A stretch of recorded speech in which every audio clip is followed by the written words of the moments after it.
दोस्तों नमस्कार, स्वागत है आपका यूट्यूब चैनल एबी टेक में। आज है 13 मई 2025 और जान लेते हैं आज की महत्वपूर्ण खबरें जो आज के प्रमुख समाचार पत्रों पर छाई हुई हैं और आप लोगों के लिए बहुत ही इम्पोर्टेंट हैं। सबसे पहले यहाँ पर देखिए अपडेट है कि यूपीपीएससी से सीधी भर्ती के 50 पदों के लिए आवेदन शुरू। लोक सेवा आयोग से सीधी भर्ती आई हुई जिसमें मात्र 50 पद हैं और इसके लिए ऑनलाइन आवेदन की प्रक्रिया शुरू कर दी है। ऑनलाइन आवेदन के लिए शुल्क जो है बैंक में जमा करने व आवेदन स्वीकार करने की लास्ट डेट 9 जून है और आवेदन में कुछ सुधार करना है, करेक्शन करना है या फिर शुल्क समायोजन करना है, उसकी लास्ट डेट 16 जून है। अभिलेखों सहित ऑनलाइन आवेदन पत्र की हार्ड कॉपी 23 जून शाम 5 बजे तक आयोग में जमा की जाएगी और जिन पदों पर भर्ती होनी है उनमें उत्तर प्रदेश आयुष यूनानी विभाग में प्राध्यापक यानी स्पेशलिस्ट के 11 पदों पर भी भर्तियां की जाएंगी। तो इसमें जो भर्तियां आई हैं वो कई प्रकार के इसमें पद हैं। ज़्यादातर ये पद स्वास्थ्य विभाग से जुड़े हुए हैं। ठीक है, तो इसमें आप लोग यहाँ पर देख सकते हैं कि संस्कृति निदेशालय, पशुधन विभाग, आयुष विभाग समेत कई विभागों की जाएंगी भर्तियाँ। ठीक है, तो इसमें रीडर वगैरह के आप लोग जानते होंगे जो भर्तियां आती हैं वो सब पद है, मतलब एक तरीके से सीधी भर्तियां जो होती हैं उसके लिए नोटिफिकेशन जारी किया गया है और आप लोग इसमें जो है 9 जून तक आवेदन कर सकते हैं। एलिजिबिलिटी के लिए आप लोग इसका डिटेल नोटिफिकेशन देख लीजिए। ठीक है, अगर आप एलिजिबल हैं तो आवेदन कर देंगे। आवेदन करने के लिए OTR नंबर ज़रूरी होगा, बिना OTR के आप इसका फॉर्म नहीं भर पाओगे। यहाँ देखिए अपडेट की 69,000 सहायक अध्यापक भर्ती में EWS को नहीं मिलेगा आरक्षण। हाईकोर्ट उत्तर प्रदेश में 69,000 सहायक अध्यापकों की भर्ती में आर्थिक रूप से कमजोर वर्ग यानी EWS को आरक्षण नहीं मिलेगा। हालांकि कोर्ट ने माना कि सरकार को इस भर्ती प्रक्रिया में EWS आरक्षण लागू करना चाहिए था। कोर्ट ने कहा कि अब सभी 69,000 पदों पर नियुक्तियाँ हो चुकी हैं और चयनित उम्मीदवार वर्षों से काम कर रहे हैं। ऐसे में EWS आरक्षण के तहत नई सूची बनाकर पहले से नियुक्त अभ्यर्थियों को हटाना व्यवहारिक और न्याय संगत नहीं होगा। यही नहीं, चयनित अभ्यर्थियों की नियुक्ति को चुनौती भी नहीं दी गई है। न्यायमूर्ति अश्विनी कुमार मिश्रा व न्यायमूर्ति PK गिरी की पीठ ने शिवम पांडे व अन्य की ओर से दाखिल याचिका को उक्त टिप्पणी के साथ खारिज कर दिया। मामला ऐसे याचियों से जुड़ा है जिन्होंने एकल पीठ के समक्ष EWS के तहत आरक्षण लागू करने की मांग की थी। इसे एकल पीठ ने खारिज कर दिया था। इसके खिलाफ याचियों ने खंडपीठ का रुख किया और यहाँ से भी मामला खारिज कर दिया गया। ठीक है, तो यहाँ पर क्या अभ्यर्थियों को कहना था और क्या कोर्ट ने कहा वो समझ लीजिए। याचियों ने दावा किया था कि 2020 में शिक्षक भर्ती में EWS के मतलब विज्ञापन के समय EWS आरक्षण लागू हो चुका था। उन्होंने कहा कि केंद्र की ओर से 103वां संशोधन जो है 12 जनवरी 2019 को पारित किया गया और राज्य सरकार ने 18 फरवरी 2019 को शासनादेश जारी कर इसे लागू कर दिया गया। इसके बावजूद चयन प्रक्रिया में इसका लाभ नहीं दिया गया जो कि असंवैधानिक है।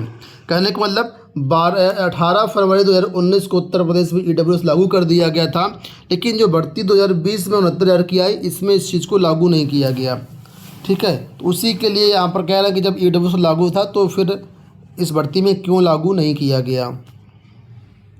यहाँ देखिए अपडेट है कि स्कूलों में विषयवार शिक्षकों की कमी, विज्ञान वाले पढ़ा रहे भाषा। पटना से ये अपडेट है, लिखा हुआ राजधानी के कई स्कूलों में विषयवार शिक्षकों की भारी कमी है। TRE 3 में भी पटना जिले के शहरी क्षेत्र के बड़े स्कूलों में शिक्षक नहीं भेजे गए हैं। यहाँ अब भी कक्षाएं किसी तरह पूरी हो रही हैं। हाल ही एक विषय का शिक्षक ही दूसरे विषय कक्षाओं को लेते हैं। विज्ञान के शिक्षक भाषा की कक्षा पढ़ाते हैं। तो कुल मिलाकर के बिहार में 3 फेज की भर्तियां हो चुकी हैं, लेकिन जो शहरी क्षेत्र हैं वहाँ पर जो है अभी शिक्षकों की नियुक्तियां नहीं हो रही हैं। जो भी नियुक्तियां अभी तक हुई हैं वो ग्रामीण एरिया में हुई हैं। ठीक है, तो अब जो है जब ग्रामीण एरिया में पर्याप्त शिक्षक हो जाएंगे तब शहरी क्षेत्रों में शिक्षकों की नियुक्तियां की जाएंगी। तो TRE 4 में संभवतः ये शिक्षकों की भर्तियाँ शहरी क्षेत्रों में होगी। तो आप सभी के लिए एक बड़ा मौका रहेगा। TRE 4 के लिए आवेदन शुरू होने में वक्त है, लेकिन उससे पहले आप सभी के लिए एस्टेट का नोटिफिकेशन आएगा। एस्टेट के लिए जल्द ही पूरा एग्ज़ाम शेड्यूल आवेदन प्रक्रिया के बारे में आपको बता दिया जाएगा। तो अगर आप बिहार में टीचर बनना चाहते हैं तो आप जो है स्टेट क्वालिफाई कर लीजिए, अगर नहीं है तो, और उसके बाद बिहार में बीपीएससी TRE की 4 आप टीचर बन सकते हैं और अच्छी खासी सैलरी मिल सकती है आपको। यहाँ देखिए अपडेट है कि पॉलिटेक्निक की परीक्षा या CUET दे सकेंगे विद्यार्थी। प्रदेश भर में पॉलिटेक्निक संस्थानों में पढ़ रहे सैकड़ों छात्र सम सेमेस्टर और CUET UG की परीक्षा की तैयारी में लगे थे, लेकिन उसी बीच ये परीक्षा तिथियाँ टकरा गई हैं। ऐसे में जो छात्र हैं उनको एक चुनना होगा, या तो पॉलिटेक्निक की सम सेमेस्टर की परीक्षा दें या फिर CUET की परीक्षा दें, क्योंकि CUET UG की परीक्षा आज 13 मई से शुरू हो रही है और सम सेमेस्टर की परीक्षा 17 मई से शुरू होने वाली है। तो कम से कम 8 से 10 ऐसी तारीखें हैं जहां पर दोनों की परीक्षा एक ही दिन है। ऐसे में छात्र कोई एक परीक्षा ही दे पाएंगे। देखिए जो लोग वर्किंग में हैं, नौकरीशुदा हैं और या जो कोई बिजनेस में लगे हुए हैं, अगर ऐसे लोग MBA करना चाहते हैं तो उनके लिए यहाँ पर अपडेट है कि लखनऊ विश्वविद्यालय में EMBA के लिए आवेदन 15 जून तक होंगे। ठीक है, तो लखनऊ विश्वविद्यालय से अगर आप MBA करना चाहते हैं, नौकरीशुदा व्यक्ति हैं या बिजनेस ओनर हैं, तो आपके लिए यहाँ पर जो है अच्छा मौका है। एग्जीक्यूटिव MBA पाठ्यक्रम में दाखिले के लिए आवेदन की शुरुआत हो गई है। अभ्यर्थी विश्वविद्यालय की वेबसाइट पर जाकर के समर्थ पोर्टल के माध्यम से आवेदन कर सकते हैं। 15 मई आवेदन करने की लास्ट डेट रहेगी। यहाँ पर मात्र 30 सीटें हैं और प्रति सेमेस्टर लगभग 1 लाख रुपए का शुल्क यहाँ पर तय किया गया है। नौकरीशुदा और उद्यमियों के लिए ये कोर्स तैयार किया गया है। तो जो लोग यहाँ पर MBA के तहत marketing, finance, human resource, international business और बहुत सारे स्ट्रीम में जाना चाहते हैं तो उनके लिए विशेष जो है कोर्स बनाया गया है। उत्तर प्रदेश में कंप्यूटर टीचर की भर्तियां होने वाली हैं। 5000 कंप्यूटर शिक्षक भर्ती किए जाएंगे। आपके लिए विशेष अपडेट देखिए कि प्रदेश के माध्यमिक स्कूलों में संविदा कंप्यूटर शिक्षकों के 5000 पदों पर जल्दी भर्ती होगी।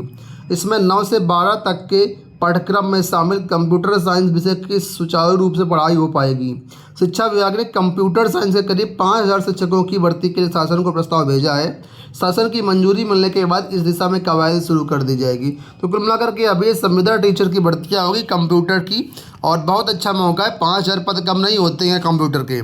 ठीक है, तो आप लोग जानते हैं कि उत्तर प्रदेश के विद्यालयों में, यूपी बोर्ड के विद्यालयों में कंप्यूटर विषय की मान्यता तो है, लेकिन एडेड माध्यमिक विद्यालय में कंप्यूटर टीचर की भर्ती होती नहीं है। और GIC की बात करें तो यहाँ पर 2018 में पहली बार कंप्यूटर टीचर की भर्ती कराई गई, लेकिन बहुत कम, मतलब समझ लीजिए कि 5% ही यहाँ पर कंप्यूटर टीचर मिल पाए, बाकी सारे के सारे पद खाली चले गए। देखिए यहाँ पर लिखा हुआ है कि वर्ष 2018 में 1673 पदों पर जो कंप्यूटर की भर्ती के लिए विज्ञापन निकाला गया था, लेकिन मात्र 36 शिक्षकों का ही भर्ती में चयन हो पाया था, बाकी सारे पद खाली चले गए। तो कुल मिलाकर के अब यहाँ पर जो है मानदेय पर 5000 कंप्यूटर टीचर की भर्ती माध्यमिक स्कूलों में आने वाली है। तो आप सभी के लिए एक बड़ी खुशखबरी है। राजस्थान से कांस्टेबल के 8148 पदों पर बम्पर भर्ती। जो लोग राजस्थान में जॉब चाहते हैं उनके लिए विशेष अपडेट है कि 8148 पदों पर जो है कांस्टेबल के पदों पर भर्तियां आई हैं। इसके लिए आवेदन प्रक्रिया शुरू है। आप लोग ऑफिशियल वेबसाइट पर जा कर के यहाँ पर फॉर्म भर सकते हैं। ठीक है, एज जो है यहाँ पर लिखा हुआ है, देखिए GD और बैंड पद के लिए 24 वर्ष है और चालक पद के लिए 27 वर्ष है। इससे कम ना हो, इससे मतलब इससे कम हो, यह मैक्सिमम एज है। अंत में एडेड माध्यमिक विद्यालयों में ट्रांसफ़र से जुड़ी हुई अपडेट है। आप लोग जानते होंगे कि यहाँ पर 7 मई तक सभी रिक्त पदों का ब्यौरा मांगा गया था कि आगे आपके विद्यालय में जितने भी पद रिक्त हैं उनका जो ब्यौरा भेजिए, उसके बाद ऑनलाइन आवेदन शुरू होंगे। कुल मिलाकर के बहुत सारे विद्यालयों से डेटा नहीं भेजा गया है, इसी वजह से यहाँ पर आवेदन करने की, मतलब पोर्टल में डाटा फीड करने की डेट जो है विद्यालयों के लिए वो बढ़ा दी गई है। 12 मार्च का देखिए लेटर है जहाँ पर कहा गया है कि आप लोग जो है 13 मई के अपराह्न तक पुनः पोर्टल पर जा कर के जो है त्रुटि रहित डेटा अपलोड करें। तो जो विद्यालय अभी तक डेटा नहीं भेजे उनको यहाँ पर मौका दिया गया है कि आप लोग आज 13 मई तक इसको भेज दें। दोस्तों ये हो गई आज की सारी सूचनाएं। उम्मीद करेंगे वीडियो आपको पसंद आया होगा। इस वीडियो में इतना ही, धन्यवाद।